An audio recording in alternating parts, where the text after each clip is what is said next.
Capítulo 14 de Hechos. Por favor, no se nos vayan a ir después del culto, después de que terminemos nuestra reunión. Tenemos ahí el convivio mensual.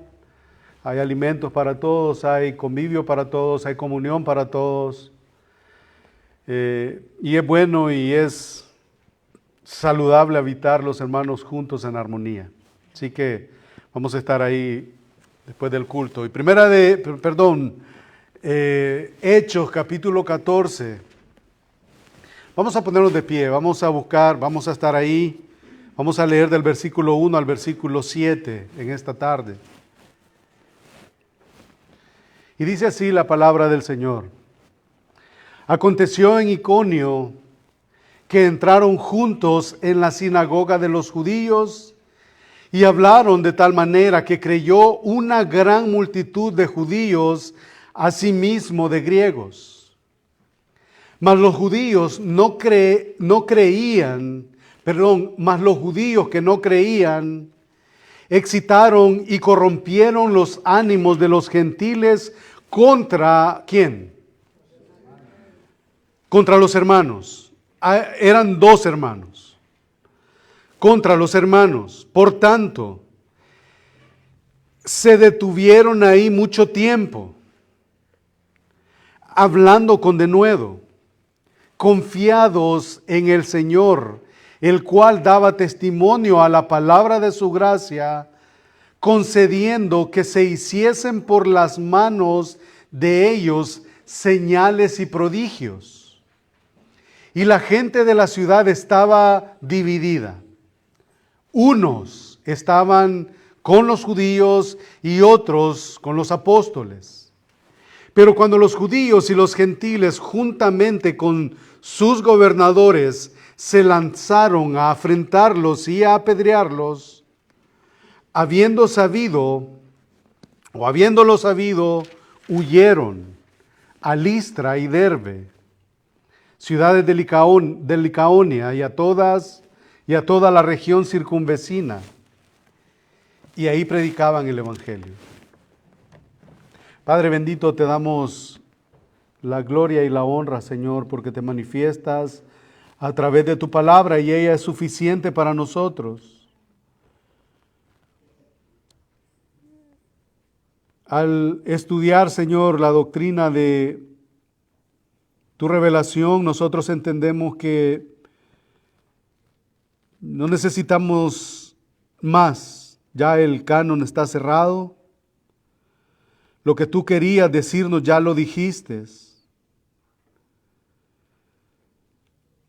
Y lo único que nosotros queremos y debemos hacer es obedecer a lo que tú ya estableciste en tu palabra. Por favor, ayúdanos a poder meditar en ella, a gozarnos en ella, como hemos estado leyendo cada domingo por los últimos meses, Señor, en el Salmo 119. La exaltación de tu palabra, las maravillas de tu ley, de tus mandamientos, de tus dichos, de tus estatutos. Entonces, Señor, ayúdanos a gozarnos en tu palabra. Tu palabra es verdad. La mente y el corazón y los deseos y las motivaciones del hombre no lo son. Por eso, Señor, ayúdanos a vivir en tu palabra, que es lámpara a nuestros pies y lumbrera a nuestro camino. Y que al meditarla, Señor, al estudiarla, al leerla, Señor, que pueda hacer ese efecto transformador en nuestro corazón y ser movidos por tu Espíritu a la obediencia. Porque la fe sin obras es inútil, es estéril. Háblanos, Señor, en el nombre de Jesús. Amén.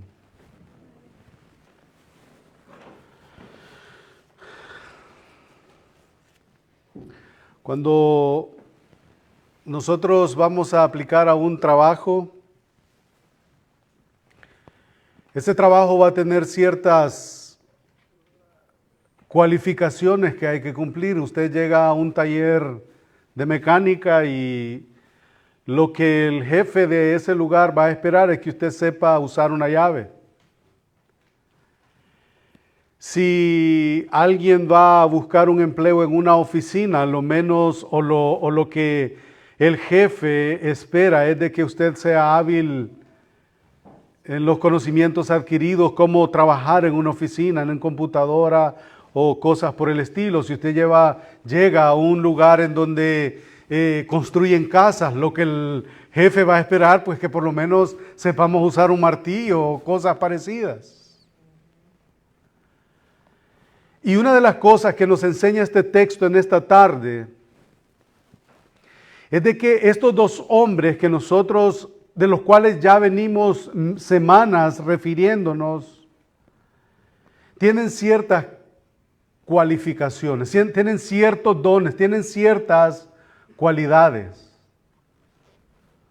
Y nosotros hemos ido paso a paso viendo las cualidades de ellos. Desde el inicio del libro de los Hechos hemos visto cómo Dios ha equipado a los hombres que quiere usar para llevar a cabo su labor para el establecimiento de la iglesia, dejando a su espíritu para que el espíritu fortalezca, anime, equipe a estos hombres. Y lo que hemos visto en ellos no solamente ha sido el denuedo a través de la palabra, no solamente hemos visto el valor que ellos tienen a la hora de predicar, no hemos solo visto la capacidad mental que ellos tienen, sino que aparte de esas cosas hemos también visto otros elementos, y eso a ellos los pone y los tiene en el lugar donde están.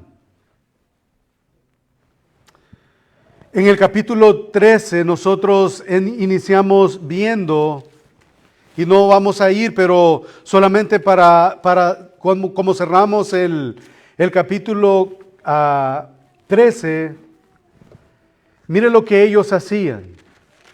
El domingo anterior nosotros vimos 5 o 6 pasajes en donde Lucas nos menciona que la predicación de la palabra era el aspecto dominante en la mente, en el ministerio, en la misión de estos hombres. La predicación de la palabra, la predicación del evangelio. Versículo 48 del versículo 13, los gentiles oyendo se regocijaban y glorificaban ¿qué? La palabra del Señor, y creyeron ¿quiénes? Todos los que estaban ordenados para vida eterna. Y otra vez, versículo 49, y la palabra del Señor se difundía por todo aquel lugar, por toda aquella provincia.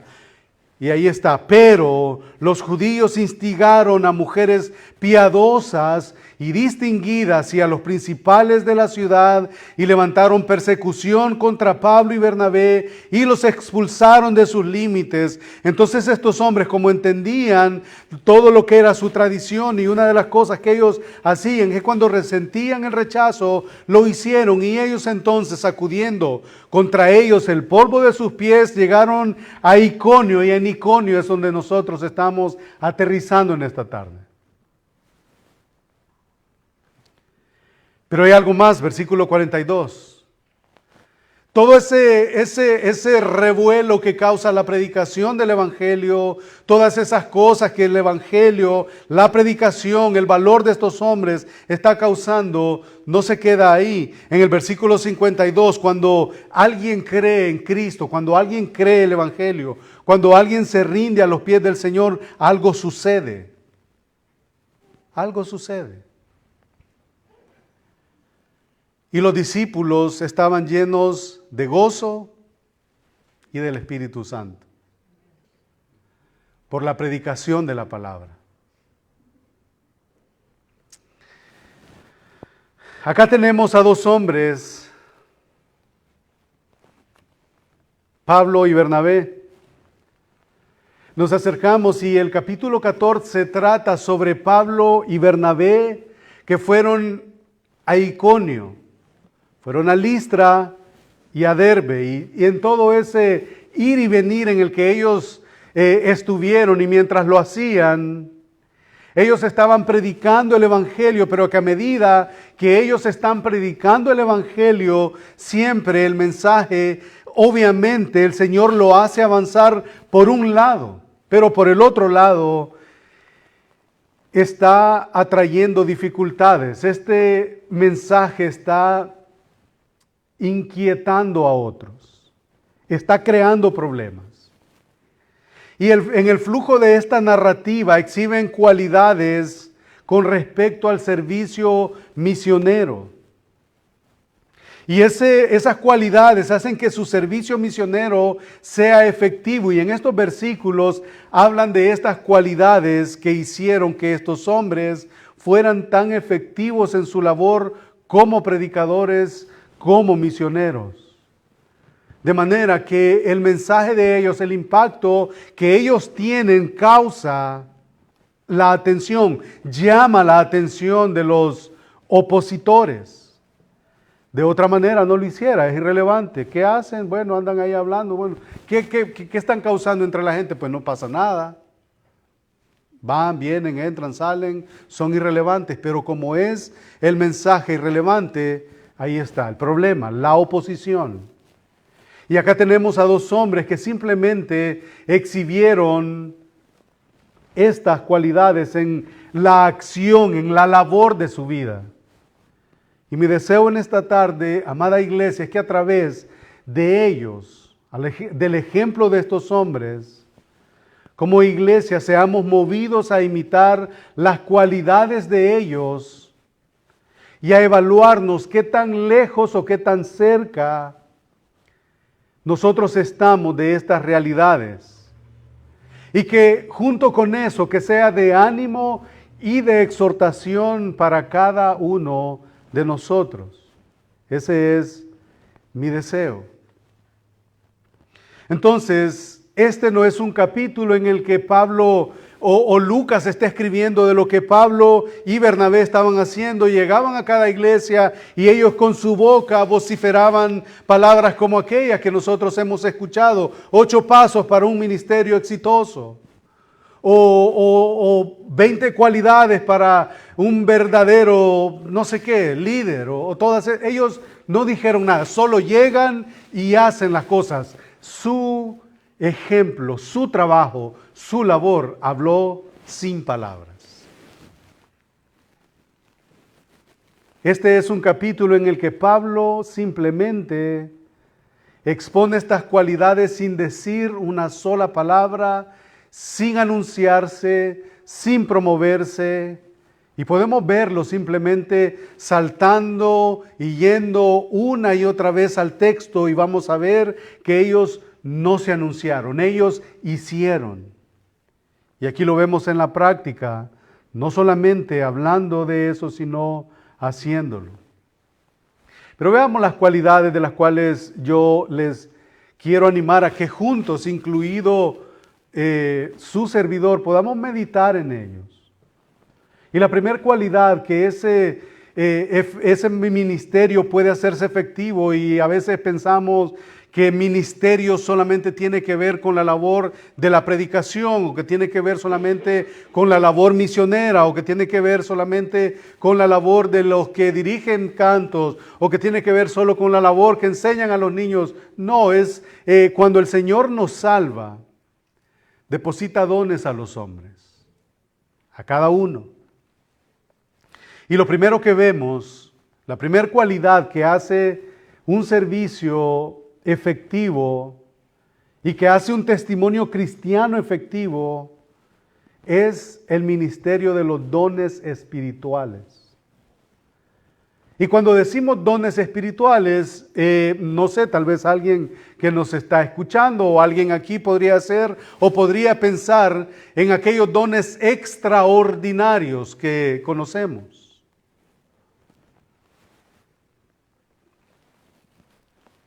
Ahora, esto no generalmente es exhibido o anunciado, sino se ve. Y lo primero que sabemos respecto o con lo que lo dice el texto o nos dice el texto es que Pablo y Bernabé son los misioneros. Ahora, lo que ha pasado, la iglesia se ha expresado en el libro de los Hechos, y por cierto, este libro es el registro de la expansión de la iglesia primitiva de Jerusalén hacia Roma. Y esta iglesia se ha expandido, y a medida que se ha expandido, el Señor ha llegado hasta el mundo gentil, donde nosotros estamos acá desde el capítulo 12, si no mal recuerdo, hasta ahora. Y en primer lugar, en el mundo gentil, en una ciudad llamada Antioquía, ciudad importante en el mundo, en la tierra o en la región de Siria, ahí se estableció una iglesia que tenía a 5 grandes líderes. ¿Se recuerdan quiénes eran estos líderes? Es en el versículo 13, capítulo 13, versículo 1 menciona a Bernabé, menciona a Simón, el que se llamaba Níger, menciona a Lucio de Cirene, a Manaén y a Saulo. Ahí tenemos estos 5 hombres siendo los impulsores en esta región en Antioquía, y de ellos fueron Pablo, entre ellos fue Pablo y Bernabé, de entre esos 5, y el Espíritu de Dios, se recuerdan lo que dijo en el capítulo 13, siempre: separadme a Pablo y a Bernabé para la obra a la que los he llamado a hacer. Entonces Pablo y Bernabé son enviados a esta iglesia para llegar al mundo gentil, y comenzaron con lo que se conoce clásicamente como el primer viaje misionero, y despegaron hacia esa región. Van a Chipre, a una isla, continúan a través del mar Mediterráneo desde ahí hasta el área conocida como Galacia, y ahí es donde se han andado moviendo. Y hasta la semana pasada vimos que fueron a una ciudad llamada Antioquía, y ahí predicaron a Cristo. Pero al predicar a Cristo crearon un alboroto, crearon división. Pero dicho de otra manera y de mejor manera, lo que causó el alboroto o la división fue la predicación del mensaje del Evangelio. Y eso trajo como resultado la expulsión de estos hombres de esta ciudad. Incitaron a unas mujeres que eran piadosas, dice la Biblia. ¿Qué hicieron estas mujeres? ¿Qué era lo que hicieron? Empezaron a levantar chismes en la iglesia. Empezaron a hablar en mal de ellos. Empezaron a levantar falsos, no sabemos. Pero al ver lo que estaba sucediendo, estos hombres, según la tradición, se sacuden, la tradición me refiero a lo que era la costumbre. Si no era yo bienvenido en algún lugar, lo que yo hacía era, me salía. El texto ahí lo está diciendo. Entonces, llegan ahí a Iconio, y mientras vemos en el versículo 1, han llegado a Iconio, han llevado el Evangelio al mundo pagano. Y lo que vemos en este capítulo mientras ministran es que ministrando sus dones espirituales, dones con los que el Espíritu Santo los ha capacitado, cosas vuelven a levantarse. Y hemos hablado mucho sobre dones espirituales. Hemos hablado algunas veces de dones espirituales. Hemos hablado sobre el hecho de que cada cristiano en el momento de su salvación recibe dones espirituales. Y un don espiritual, amado hermano y amada hermana, no es una habilidad que usted traía cuando usted nació. No es una habilidad natural, no es algo que ejercitamos con nuestra propia fuerza. Es simplemente un canal el cual el Espíritu hace obras a través nuestra. Entonces ministra a través de usted y del cuerpo de Cristo, que es la iglesia. Y hay varios dones espirituales enumerados en Primera de Corintios capítulo 12, ¿se recuerdan? Primera de Corintios capítulo 12 habla mucho acerca de los dones espirituales. Y para que nos ubiquemos de lo que yo estoy diciendo, solamente se los leo rápidamente. No quiero, hermanos, que ignoréis acerca de los dones espirituales, Sabéis que cuando erais gentiles se os extraviaba llevándoos como se os llevaba a los ídolos mudos. Por tanto, os hago saber que nadie que hable por el Espíritu de Dios llama anatema a Jesús y nadie pues... Y ahí se va acerca de la... Y hay diversidad de operaciones, pero Dios hace todas las cosas y ahí se va. Primera de Corintios capítulo 12. Y cuando nosotros vamos a Romanos capítulo 12... vemos la misma idea, el mismo flujo y dice, así que hermanos os ruego por las misericordias de Dios, y ahí habla de los, no os conforméis a este siglo, hablando acerca de los dones. Llegamos al versículo 5, así que nosotros siendo muchos somos un cuerpo en Cristo, miembros de los unos de los otros, de manera que teniendo diferentes dones según la gracia que nos es dada, si el de profecía use conforme a la medida de fe, o si el de servicio, el de servir, o el que enseña, el de la enseñanza, el que exhorta en la exhortación, el que reparte con... Ahí está, la lista de dones espirituales. Ahora, al mirar a estos hombres, descubrimos que exhibieron dones espirituales, de los cuales Pablo ha hablado suficiente en Primera de Corintios, en Romanos y también en otras de sus cartas. Y quiero que juntos veamos por lo menos unos 4 dones que ellos están exhibiendo mientras Dios los ha apartado para esa obra. Y el primer don que vemos es el don de la predicación. Y creo que es el don de la predicación, el don de la profecía. En el versículo 1 lo vemos. Aconteció en Iconio que entraron juntos en la sinagoga de los judíos. Y esto es un don. Y hablaron de manera que creyó una gran multitud de judíos y asimismo de griegos. Ellos exhibieron el don de la predicación, que es una habilidad dada por el Espíritu para declarar el Evangelio con claridad y que esa claridad también se vea manifestada con el poder. Y eso es lo que dice capítulo 1 de Romanos 1:16, porque el Evangelio es poder de Dios para salvación. Y no todo el mundo tiene ese don. No todo el mundo tiene ese don. Ellos tenían y ellos lo usaron. De hecho, más adelante en el versículo 21 del capítulo 14, dice 14:21, y después de anunciar el evangelio a aquella ciudad, siempre hablando en Iconio, a aquella ciudad, y de hacer muchos discípulos, volvieron a Listra, Iconio y a Antioquía. Versículo 21, volvieron de nuevo a Listra y ahí lo están haciendo de nuevo, ejerciendo el don de la predicación y de la profecía. Cuando vamos al versículo 25, vemos lo mismo, y habiendo predicado la palabra en Perge, descendieron a Atalia, como se mencione. De nuevo, el don de la predicación. Tenían la capacidad que el Espíritu de Dios les dio para proclamar el Evangelio con poder y con ese efecto transformador. Ese es el don de la predicación. Pero también tenían otro don. Tenían el don de la enseñanza. La predicación es una cosa, es la habilidad para presentar el mensaje con claridad, con poder.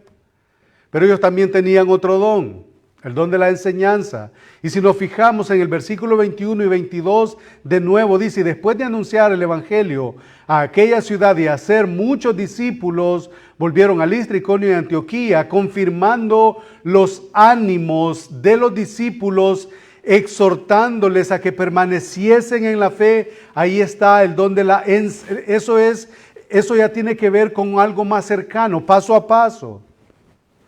Confirmando los ánimos de los discípulos, exhortándoles a que permaneciesen en la fe y diciéndoles, es necesario que a través de muchas tribulaciones entremos en el reino de Dios.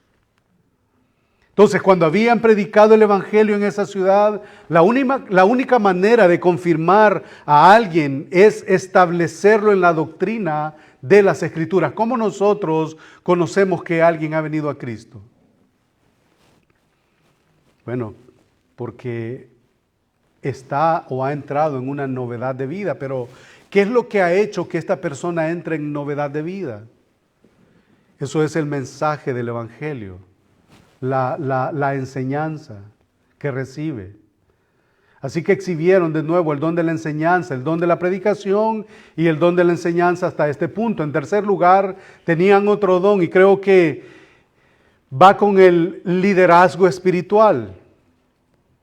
Tenían el don de la exhortación y esto también es la predicación, es una, la enseñanza es otra, la exhortación también es otro don que alguien puede exhibir, que el Espíritu puede dar a alguien.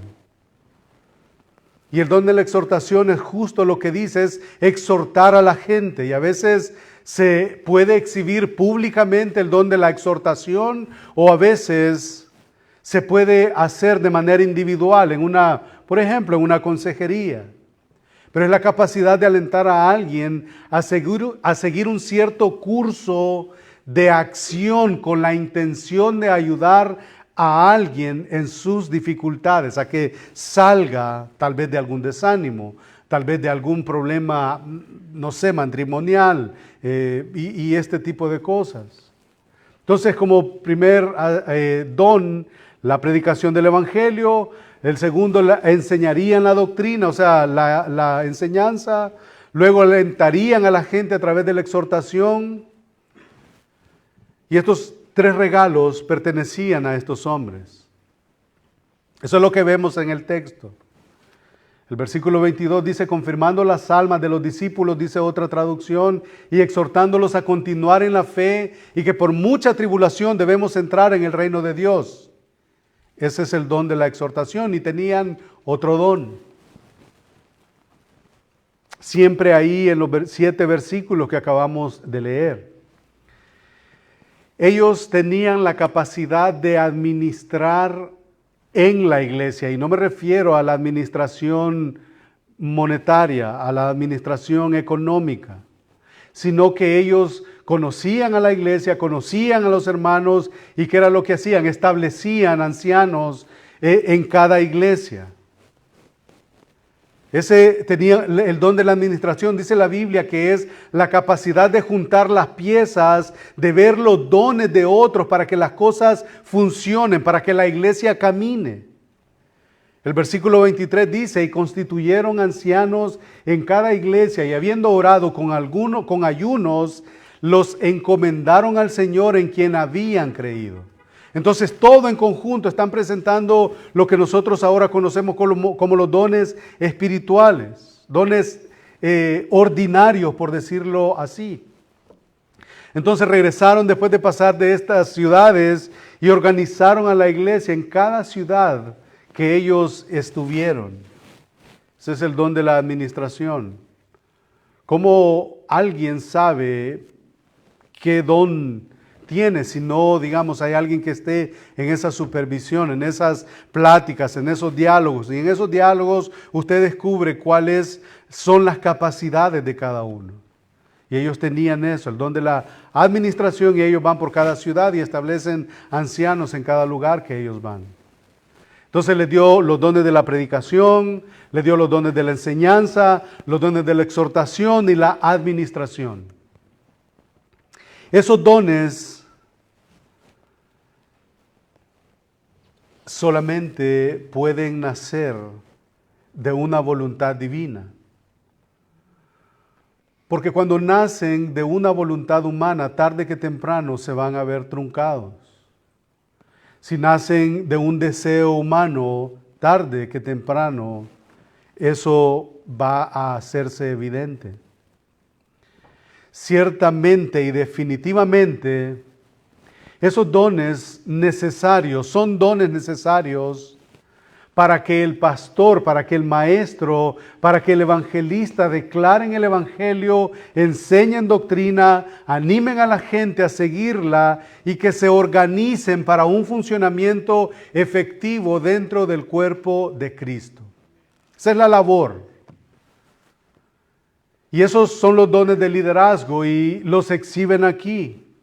Los vemos manifestados aquí. Creo que todavía son regalos que le pertenecen a los pastores, a los maestros y en su mayor parte a los evangelistas, predicadores y maestros, obviamente bíblicos. Ahora, además de esos regalos de parte de Dios, son dones que son permanentes.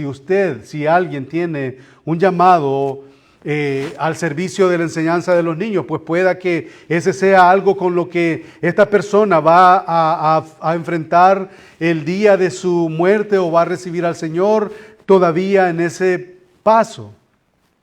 Si es un hermano que es un maestro, es posiblemente que nunca esa cualidad o ese don se va a separar de él. Lo mismo para un pastor. Son dones permanentes, como todavía existen hoy en día. Entonces, estos son regalos especiales para los apóstoles, algunos de ellos, que bíblicamente ya no los tenemos hoy. Más adelante vamos a entrar en eso, pero en 2 de Corintios capítulo 12, versículo 12 dice, ¿por qué digo que hay algunos dones que todavía son permanentes algunos, pero para otros desaparecieron con el cierre del canon? Pero además de esos dones, como dije, que son edificantes, son permanentes, como algunos que existen todavía, hay regalos especiales que fueron solamente para los apóstoles. Porque no tenemos ahora apóstoles. En 2 de Corintios capítulo 12, versículo 12, hay una breve reseña. Ahora Pablo dice a los apóstoles que se les dio la capacidad de realizar señales que causaban maravillas y tenían la capacidad de realizar hechos poderosos. Y este es el regalo de los milagros. Es un regalo temporal que se les dio para confirmar su predicación. Si un predicador viene a la ciudad, viene a Los Ángeles, y yo he estado viendo en redes sociales que vienen unas mujeres pastoras y vienen otros evangelistas que ofrecen milagros y todo eso. Si un predicador, hermano, viene a la ciudad y predica, usted se sienta ahí en sus butacas o en su silla, ¿cómo usted va a saber que está diciendo la verdad? ¿Cómo usted va a saber que este hombre que está promoviendo un evento en donde va a venir y le va a hablar de Dios, usted sabe que le están hablando la verdad? Porque le ofrece todas las maravillas que ofrece, o va a darse cuenta usted que le ofreció a alguien que tenía un pie más largo que otro y se lo hizo crecer un poquito.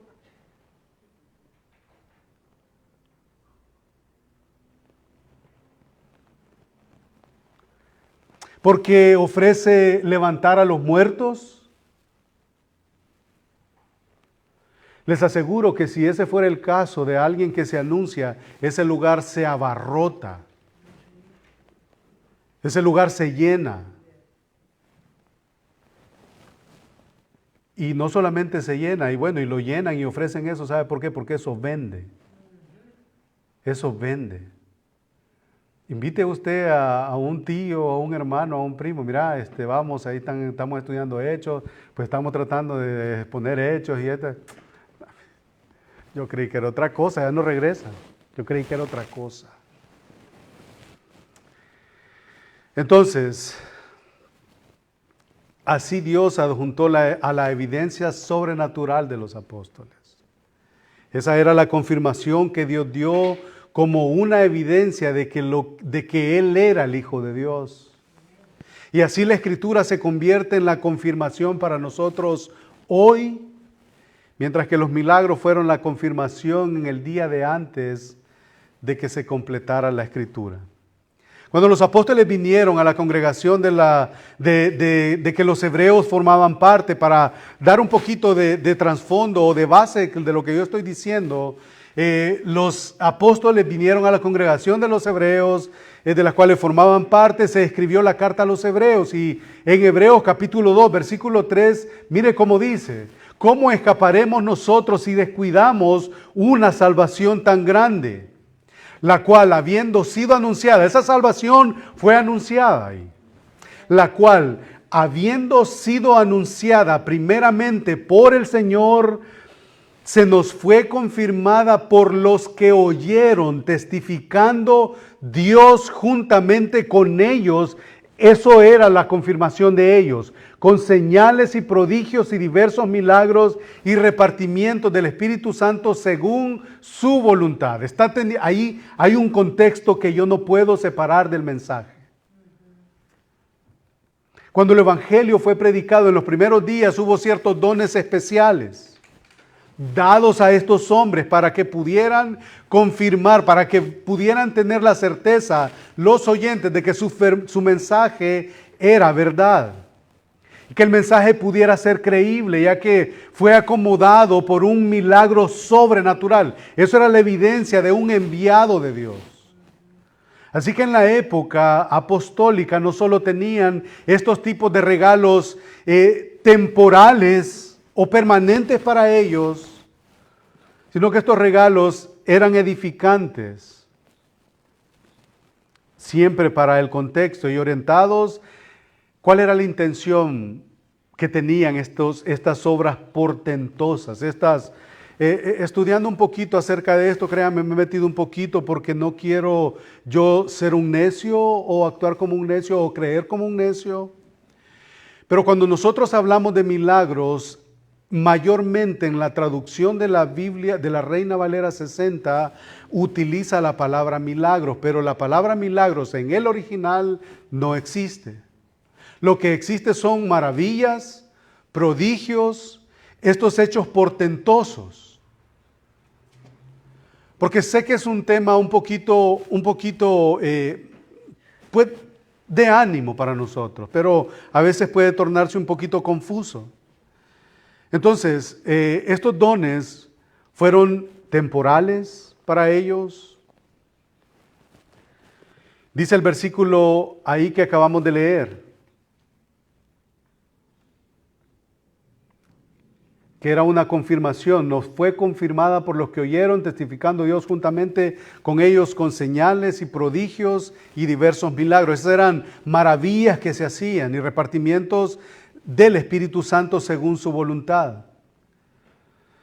Entonces, cuando el Evangelio, hermanos, es predicado en los primeros días, hubo ciertos dones, como dije, que eran especiales dados a estos hombres para que pudieran confirmar la veracidad de su mensaje y que el mensaje pudiera ser creíble, ya que acomodaba estas cosas con algo sobrenatural. De hecho, y yo creo que esto tiene que hablarnos y enseñarnos mucho.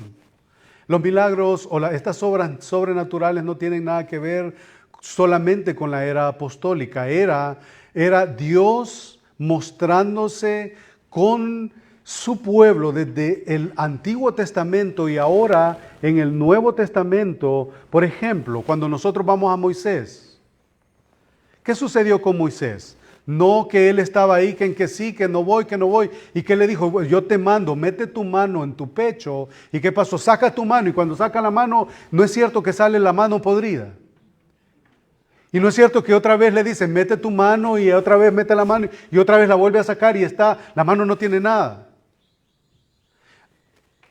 Era porque él quería autentificar que él era quien decía ser. Otra cosa, le dice a Moisés, tira tu vara ahí en el suelo. ¿Y qué sucede? La culebra. Tómala por la cola de nuevo. ¿Y qué sucedió? La agarra y otra vez vara. O sea, son cosas. Entonces, ¿Qué sucedió en el versículo 2? Los judíos incrédulos agitaron a los gentiles. Hubo algunos judíos que no creyeron su mensaje en absoluto y agitaron a esta gente, a los gentiles. Ahora no dice lo que hicieron, cómo los agitaron, pero eran judíos incrédulos. Y una frase interesante, y literalmente dice los judíos desobedientes, o sea, los incrédulos, desobedientes a la revelación de Dios, desobedientes a la verdad de Dios. Y así estos judíos, los que eran desobedientes, no obedecieron, y entonces ¿qué hicieron? Agitaron a la gente. De alguna manera los enfurecieron a todos e hicieron que las mentes fueran malvadas contra Pablo y contra Bernabé y contra otros hermanos que habían creído. Al parecer algunos fueron salvos y se les llama hermanos. Y así los judíos no salvos comenzaron a fomentar contra los salvados que habían venido a Cristo bajo la predicación de Pablo y Bernabé. Y ahí otra vez, y lo hemos venido diciendo a través de los domingos, que cuando la predicación del Evangelio se está llevando a cabo, siempre va a haber oposición. Cuando la verdad está siendo predicada, siempre lo va a haber. Ahora hay que distinguir, por ejemplo, se ha dicho también algunas veces que en la iglesia, obviamente la iglesia está para ser exhortada, animada, consolada entre nosotros, para animarnos a estimularnos al amor y a las buenas obras. Eso es lo que dice el autor a los Hebreos. Entonces van a haber algunas cosas entre nosotros que van a haber diferentes interpretaciones, con las cuales podemos vivir, con las cuales podemos convivir, con las cuales nos amaremos. Ahora, si el mensaje del Evangelio se ve comprometido, entonces ahí estamos hablando de otra tela. Entonces, ahora aparentemente esta posición esperamos que nunca se levante de dentro de la iglesia como se estaba presentando, se recuerdan en la primera carta de Pablo a Timoteo, eso es lo que estamos viendo. Dentro de la iglesia se estaban levantando falsos, en Colosas pasaba lo mismo, en Efesios pasaba lo mismo, en Gálatas pasaba lo mismo. Entonces, obviamente lo que se espera que eso no suceda. Luego dice el versículo 3, por tanto se detuvieron. Esta persecución y esta oposición que Pablo y Bernabé y los otros hermanos tuvieron, no los achicó, no los asustaron. Porque mire lo que dice el versículo 3, por tanto se detuvieron ahí mucho tiempo. O sea, no salieron corriendo, no salieron huyendo, dice, se detuvieron ahí mucho tiempo hablando con denuedo, confiados en el Señor, el cual daba testimonio a la palabra de su gracia, y ahí era lo que ellos hacían, el poder que Dios le daba, el espíritu que habilitaba a estos hombres, de su gracia concediendo que se hiciesen por las manos de ellos señales y prodigios. Al parecer, cuando dice la Escritura que por tanto se detuvieron ahí mucho tiempo, cuando la Biblia habla de mucho tiempo, hay algunas ocasiones que está hablando, puede ser de una semana, de un par de semanas, o máximo puede tratarse de hasta 3 meses. Entonces es muy posible que estuvieron ahí unas, no sabemos cuántos, tal vez el máximo de 3 meses, y están ahí predicando con denuedo, haciendo señales y prodigios. Se detienen. Ahora, esta frase un largo de tiempo, como dije en griego, se usa en otros lugares para hablar de un tiempo hasta de 3 años. Así que en un lugar entre 1 mes y 3 años, ellos permanecen en esta ciudad, continúan predicando, continúan enseñando, continúan hablando audazmente en el Señor, y el Señor dio testimonio de la palabra de su gracia y concedió señales, maravillas para que fueran hechas por las manos de estos hombres. Entonces el Señor confirmó lo que estaban predicando. ¿Cómo lo confirmó? Por los milagros, por las maravillas que se estaban haciendo.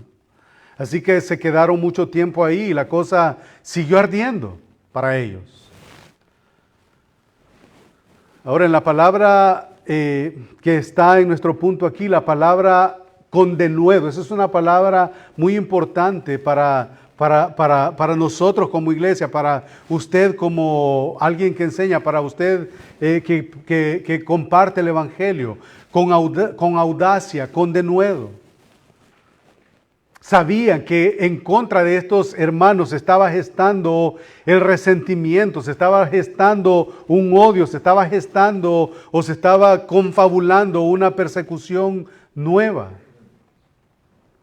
Pero ellos continuaron predicando, fueron audaces, y creo que es una cualidad que marca la diferencia en la vida de un cristiano, y esa es la cualidad de la valentía. Usted conoce a hombres que predican con fidelidad y hay ataques y ellos continúan. Y una de las cualidades que nosotros vemos, y pensando en esto, una de las cualidades que yo creo que todo siervo de Dios debe de tener, cada hijo de Dios debe de tener, que si usted sabe que usted está hablando la verdad, pueda que le van a atacar, pero si no es, digamos, necesario que usted se defienda, no lo haga. No lo haga. La verdad, hermano, se defiende sola. Entonces, estos hombres, una que otra vez pudiera, bueno, vemos ahí cuando estaban frente a Festo y a Félix y dicen, bueno, no, es necesario obedecer a Dios antes que a los hombres y continúan haciéndolo. Entonces, en la declaración de la verdad frente a cualquier tipo de oposición, esto era absolutamente característico del apóstol Pablo. Ni siquiera sabía cómo vivir de otra manera a lugares que él visitaba, que no fuera la persecución, la oposición. Él sabía, estaba acostumbrado, tenía un tremendo compromiso con su Salvador, con la predicación. En Primera de Tesalonicenses, capítulo 2, versículos del 2 en adelante, yo creo que aquí vamos a ir aterrizando. Dice, Primera de Tesalonicenses, capítulo 2, versículo 2, mire lo que dice. Porque todos vosotros mismos sabéis, hermanos, que nuestra visita a nosotros no resultó vana, pues habiendo antes padecido y sido ultrajados en Filipos, como sabéis, tuvimos audacia, dicen otras versiones, tuvimos denuedo en nuestro Dios para anunciar el Evangelio de Dios en medio de ¿qué? De gran oposición, porque nuestra exhortación no procedió de error, ni de impureza, ni fue por engaño, sino que según fuimos aprobados por Dios, ahí están las cualidades que el Espíritu Santo le da a cada uno de sus hijos, sino que según fuimos aprobados por Dios, para que se nos confiase el Evangelio, así hablamos. Y mire cómo hablamos, no como para agradar a los hombres, sino a Dios. ¿Y qué es lo que hace Dios? Él prueba nuestros corazones, Él conoce nuestras motivaciones, Él conoce su motivación y conoce la mía. Porque nunca usamos de palabras lisonjeras, como sabéis, ni encubrimos avaricia. Solo le faltó decir otra vez, como sabéis, Dios es testigo.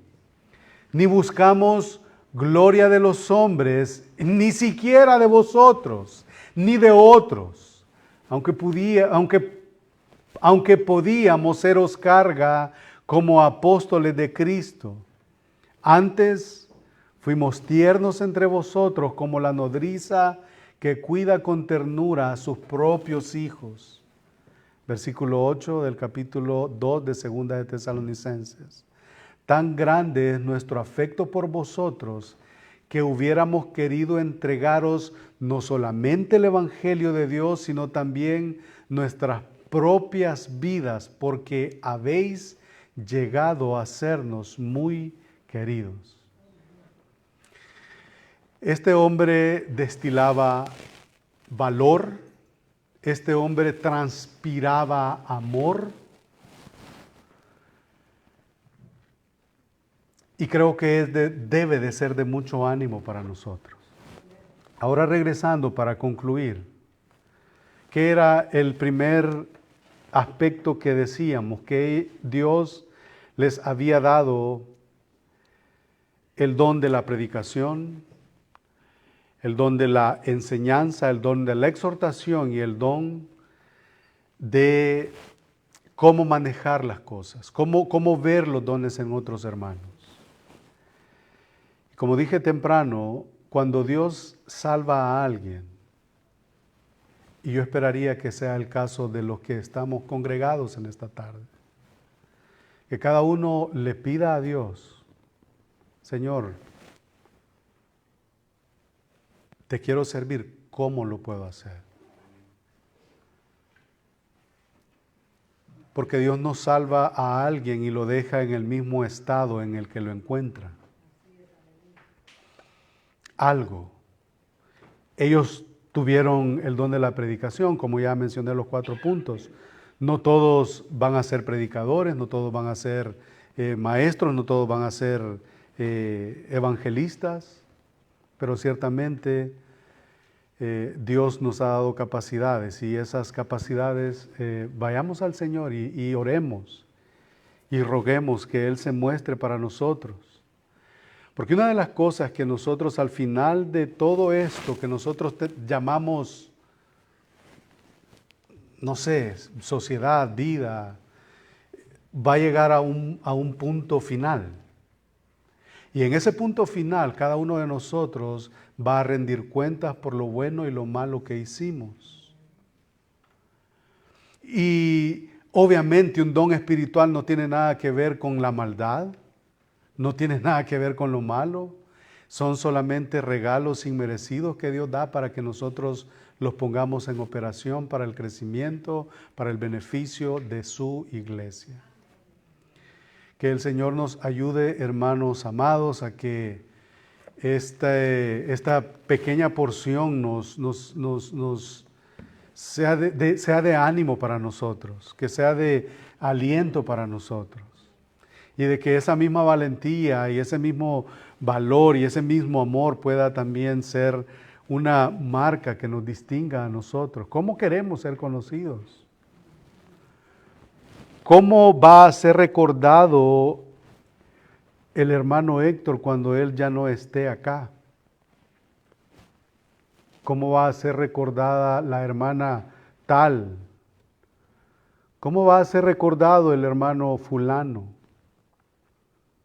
Va a ser conocido por su amor, su servicio, su disposición, su entrega, su amor por el Señor y por sus hermanos.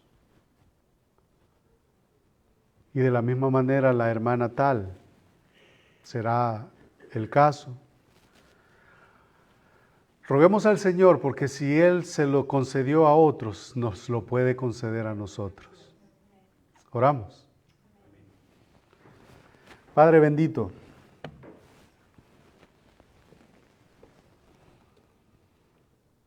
santifícanos, Señor, en tu verdad, tu palabra es verdad. Señor, muévenos a la obediencia. Mueve, Señor, nuestra voluntad a la obediencia. Señor, porque a veces nuestra obediencia está tan cerca como está tan lejos de la desobediencia, que solo es cuestión de pensar en el gran amor que tú has tenido para nosotros, para que nosotros, Señor, seamos llevados, movidos a la obediencia que a ti te agrada. Te agradezco, Señor, porque nos has permitido meditar en tu palabra, meditar en estos hombres que tú usaste en su momento, en su contexto, Señor, para la edificación de esa iglesia y como manera continuada, Señor, para nosotros, que sirvan de ejemplo, Señor, de valentía, que sirvan de ejemplo, Señor, de estas cualidades que son propias de un hijo tuyo, Señor. Ruego, Señor, por cada uno de los que estamos acá, que tú nos guíes, que nos permita, Señor, poder crecer en ti, amarte, obedecerte, seguirte y servirte, Señor. Yo te ruego, Señor, de una manera muy especial, si, Señor, yo me he equivocado, Señor, que tú me perdones al presentar tu palabra. Porque, Señor, yo estoy sujeto al error. Pero yo te pido, Señor, de que tu Espíritu sea guiando mi mente, guiando mi voz, mis palabras, mis labios, Señor, y que me aleje de todo aquello que no es verdad. Y que no solamente, Señor, me aleje de todo aquello que yo hablo que no es verdad, sino que me aleje de todo aquello que yo vivo que no es verdad. Porque es muy fácil hablar, pero otra cosa muy diferente es hacer. Entonces, Señor, yo te ruego que sigas, Señor, mostrando tu amor, tu gracia, tu benevolencia para con nosotros. Te agradecemos, Señor, porque nos has dado el privilegio de ser llamados tus hijos. Te agradecemos, Señor, por el privilegio que nos has dado de poder abrazar y contemplar tu palabra y todo lo que está escrito en ella, Señor, y que la hemos concebido como verdad absoluta. A nuestros jóvenes, a nuestros niños, Señor, dales ese sentir, Señor, de que tu palabra es verdad, de que no haya duda, Señor, en lo que tú has revelado, Señor, a través de estos hombres que tú usaste, llenaste de tu espíritu y escribieron, Señor, estas palabras. Señor, te agradecemos por todo lo bueno que tú eres, Señor. Permite que tú seas recibiendo gloria, honor, alabanza entre nosotros. Que cualquier, Señor, gloria humana pueda ser derribada y que tu gloria, Señor, pueda ser exhibida y pueda derribar, Señor, cualquier ídolo que haya entre nosotros. Estas cosas, Señor, las pedimos por los méritos de tu Hijo Jesucristo, que murió, resucitó y ahora está sentado a la diestra tuya, preparando un lugar, como enseña Juan 14, en donde anhela ese día en que podamos ser reunidos con Él. En el nombre de Jesucristo oramos estas cosas. Amén. Amén.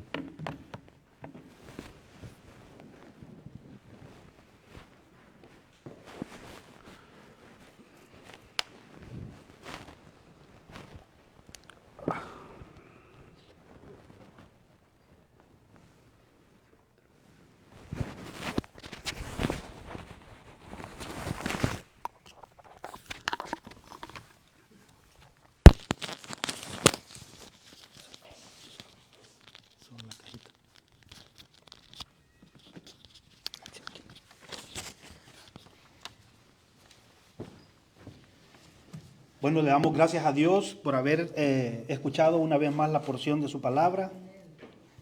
Le queremos decir a nuestros fieles amigos y hermanos que nos escuchan a través de la página de internet de la Iglesia Seguidores de Jesús, si usted vive alrededor de Los Ángeles, le invitamos, le queremos conocer.